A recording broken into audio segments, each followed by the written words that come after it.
All right, man. So today we're going to look at a few principles in leading a choir. I don't want to get into everything, but let me just give you some of the things I've learned through the years, and you'll be able to, through trial and error, kind of add to those things. Last time we talked about assembling a choir and then organizing a choir. We talked about getting the right piano player. Sometimes you can get one of the piano players from the actual group that's going to sing, or you might need someone a little more professional. They might not have someone that great. And sometimes you need to consider using somebody and help asking them to work hard at it. It's good for that pianist. So somebody that's going to work hard, you might consider using that. But sometimes you might need to get somebody who can come and play for you. Then you divide your group, your singing group, into parts. SAB, soprano, alto, and then baritone. If it's a new choir, you might even do two-part music. A lot of times the women are going to be more talented than the men. I hope that doesn't horrify you. But a lot of times you first put a church choir together. Seems like the women can figure out soprano, alto fast, and then the men, before you break into tenor and bass, seems like you can kind of find some SAB music and have them all sing together. And then as their talent grows, you can split up into tenor and bass sometimes. But then never forget that sometimes the simplest music is the best blessing to the listener. I've worked very hard on music where you're like, hey, so how was that? I'm like, that was all right. I'm like, do you realize how many weeks we worked on that? And then it's the song that you just whipped together and you worked on it some and you sang it like, that was such a blessing. Because it was simpler and the people sang it with confidence. Don't forget music like that. Have simpler stuff that are favorites.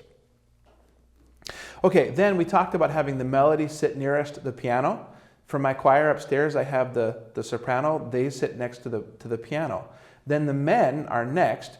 So if I had my piano upstairs, I have my piano here.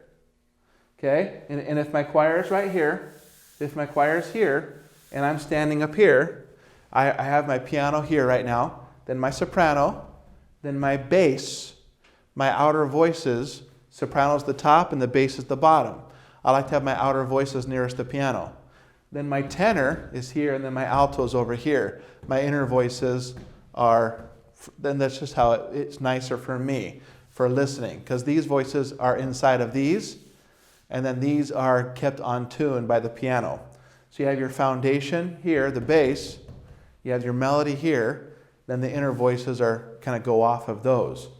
So that's kind of worked best for me.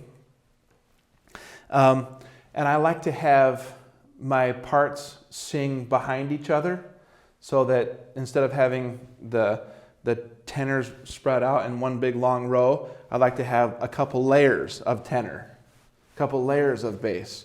So they're actually singing through and around each other. So they're actually reinforcing each other. Then I think I did this once with the college choir, but I try to get people that can't hear the parts next to somebody that can.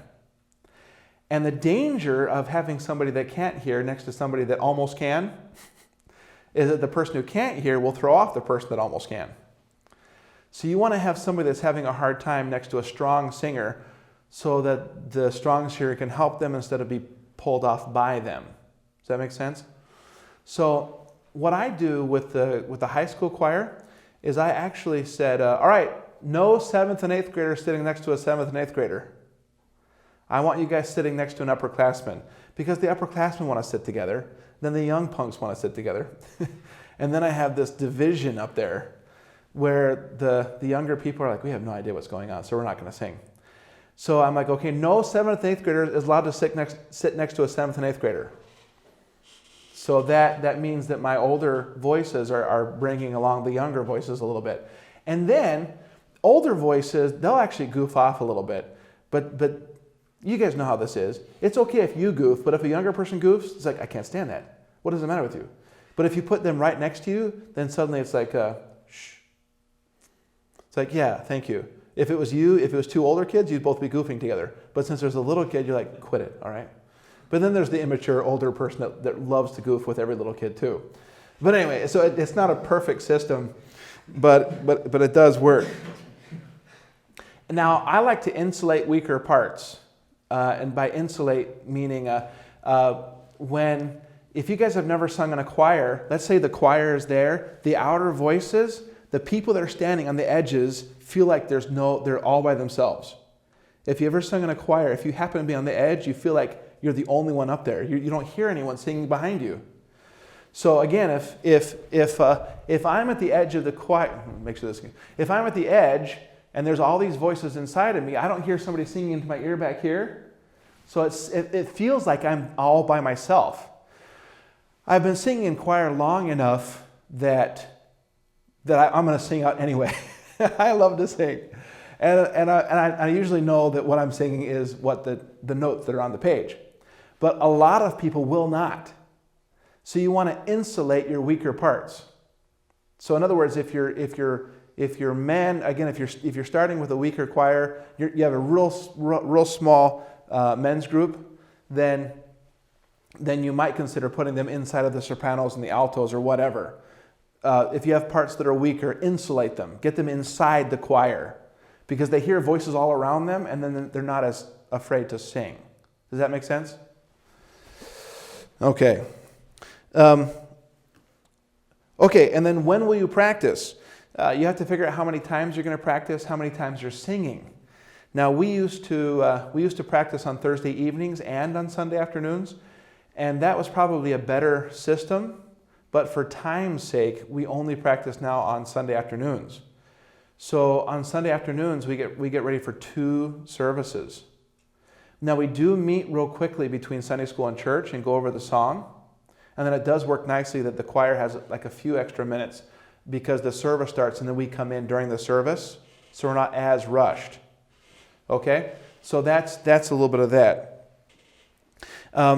So we practice from 4:30 to 5:15, so 45 minutes of practice.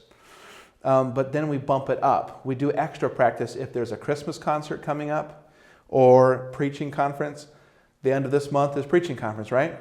So right now we're practicing an extra 15 minutes. So it's nice. So instead of 4:30, we're meeting at 4:15 to get extra ready for that. And then as far as the music is concerned, as you're starting off, I would just call people. If you don't have a library, call somebody and just say, what are some of your favorite songs? Let me get the information and order some of those. If you have to start from scratch, just start ordering some of those and collect. And then call people that have good music programs and say, what have you found that is good? And then don't forget, there's nothing wrong with self-arranging out of the hymn book. Okay? We'll sing this hymn. Verse 1, the men will sing. And then we'll do parts on the chorus. Verse 2, the women will sing.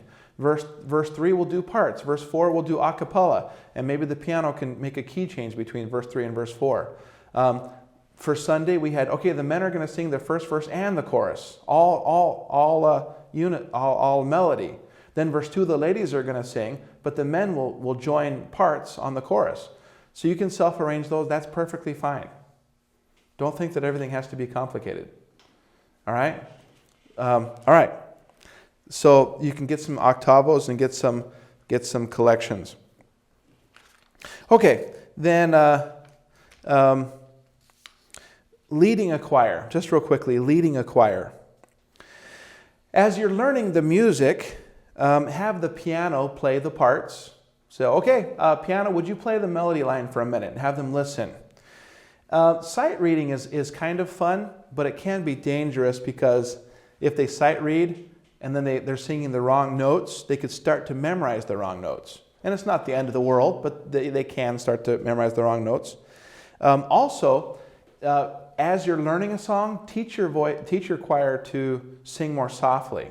You don't want them singing as loud as they can when they don't know the song yet. I've actually heard people compare it to like in sports, where you can injure yourself by changing directions when you're going full speed this way. I did have that. One of the high schoolers last semester was like on crutches, and I'm like, what happened? It's like football. I'm like, oh man. And so later on, a different time, they're going by, and I'm like, so who hit you? Or who did you hit? And he's like, no one. I was just changing directions, and my knee gave out. And you're like, wait a minute, there was nobody involved? It was just you? You let me think when you said football. I'm like, oh, you let me think that it was this big pile up, and you should see the other guy. But you were the only one there? So there was no football players involved? You were just running this way and then changed directions? They say vocally that if they're trying to figure out what note to go to, and if they're singing real loud and they aim for the wrong note, and then they're trying to change notes or whatever. It's similar, where when you really go to sing, you should know the song before you really start to sing. Learn it at half voice as you're learning it. Then you can actually have the piano play the parts together, because the ear, you have to learn your part, but you have to hear it together. So if you guys have been in choir with me, sometimes we'll say, okay, choir, or piano, play the bass part. Okay, bass, we'll have you sing. Listen to the piano. The piano will play your part. I'm going to sing with the sopranos. So sopranos, you're going to do it, but you're not going to listen to the piano. I'm going to sing with you. Basses, you're going to sing your part with the piano. Then you start to combine. Because really, everyone learning their part, it takes another step to actually start combining those. So it's fun to do that. And then you actually save time. Sometimes with a men's group, you don't necessarily have to say, can you play the bass part? Now can you play the tenor part? You can say, can you play the bass and the tenor together? Believe it or not, they can hear it. The bass can hear the bottom note as theirs. Not all the time, but if you have enough musicianship in your bass part, they'll be able to hear it. And wait, you're playing two notes. I know, one is ours, one is the tenor. Don't worry about it. They'll be able to hear it. So you can save time that way. But if they're not getting it, you might have to say, okay, just the bass right here. Bass is hearing how that's jumping there. You hear that? And then you sing it with them and go over, okay, let's combine that together. Okay? So those are some things. All right, what about a schedule? Have some fun warming up, all right? Now, for church choir, we don't have a lot of time, so we don't actually warm up. We kind of use the music to warm up, and you can do that. Use some of your easier songs first to warm up. But as far as a warm up, if you have the time, with my high school choir, I try to warm them up physically, okay? You can kind of get them stand up a little bit and work on posture a little bit. Kind of loosen up a little bit. So physical warm up. Okay, so they're ready to sing. There's no tension there. Then you can do some tonal warm ups, and we talked about that back when we did the voice training a little bit. But do some physical and tonal warm ups. Then, if you're a perfectionist, Davey, I don't know if you'd be like this, Mike. I could see you being a little bit of a perfectionist. I don't know. You might say, okay, I'm going to get this song up to where it's perfect, and you might not have the time. You might only be able to get this song this far. You've got to stay on schedule. So you say, okay, I'm going to spend this much time bringing this song as far as I can, and then I've got to move to the next song, and I've got to move to this song. So you can't necessarily bring a piece of music all the way up to where you'd want it to be, because you have a schedule to keep. I'm going to spend all this time on this song. Sunday afternoon, we have to get Sunday night song ready, and the next Sunday mornings.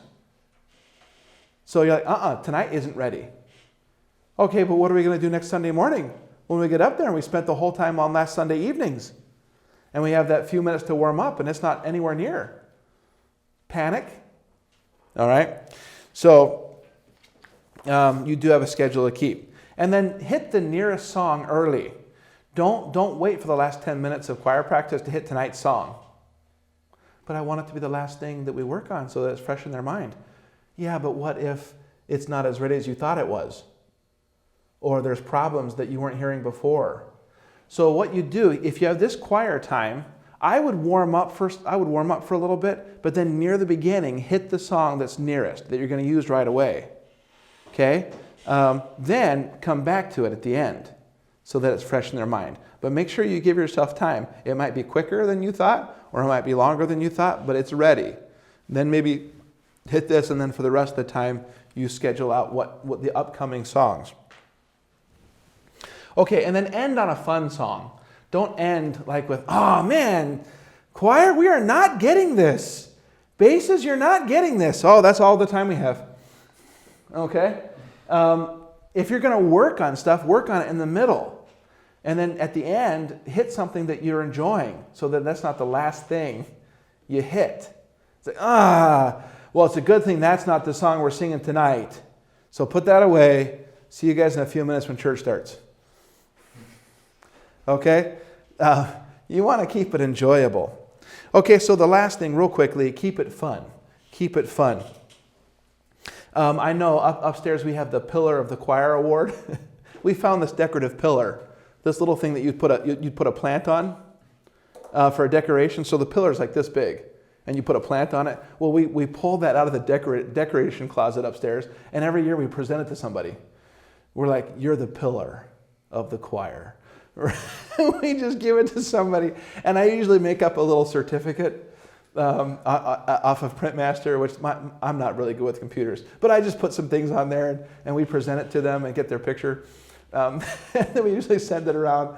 It's like, you really were the... And so that's fun throughout the year when somebody is doing something, and they're like, sir, I noticed that this part isn't coming together, and the choir director would be like, you're in the running. Right there. Thank you. All right, let's go over this. Right there, everyone. You hear that? Definitely in the running for the Pillar of the Choir Award. So you have some fun. Sometimes you have a new member. You have some fun with new members. It's like, now do you know about the solo that you have to sing for the entrance? And then just real fast with attendance, that varies. For school, they have to be there. For school, college, it would just be tardy. So we have a way to get people to show up on time. But for church choir, how are you going to get people to show up on time for church choir? One, I think what it is it's just a professionalism that the director exudes. Okay, he's serious about it. That seriousness, you're going to have fun, but it's serious. So that seriousness says, I need to be there on time because this is for God. And you keep that in the forefront. This is for God. And sometimes that's not enough for people. And sometimes he'll get on us. I remember one time he actually posted, he does have a lady that keeps attendance. I think it's Mrs. Kelso. And she posted how many times we had been late up on the board. And he goes, I'm not going to do this all the time, but I just want you to think about it, that I could. And it really is just a matter of professionalism. I'm sure people show up on time for opera, CSO, the Chicago Symphony Orchestra. Oh, but I can't show up on time for God. Oh, okay. Then, what about talking? My college choir does all right. Sometimes they monitor themselves. They like, shh. And they got to get on each other a little bit, which is fine, so I don't have to do it. But high school, remember that verse, foolishness is bound in the heart of a child? It's true. They will go as far as you let them with goofiness in choir. So you've got to have some lines, but make sure they're a balanced line. I remember having this choir teacher years ago who would kind of have fun with us, and of course we would take it too far, then she'd be like, what is the matter with you? What is the matter with you? You just get all out of control. And we're like, you were just like leading the charge just a second ago. Okay? So you want to find a balance. For me, when I get up to choir, Frank, you can go. I'll just a couple of things. For choir upstairs, I start with prayer, and that signals to everybody it's time to start. I don't just like, all right, everybody, I guess here in a minute we'll grab a song and you kind of have a soft start. Then people are like slowly taking 10 minutes to get into class. I think for us, prayer is a good way. It's like, all right, everyone, the time has come. So-and-so, would you stand up quickly and pray? And people are going to be quiet, especially in a Christian school when it's prayer. Then for attendance, I say, okay, I'm going to take attendance. I don't want any talking while I do this. Could they whisper during attendance? Yes.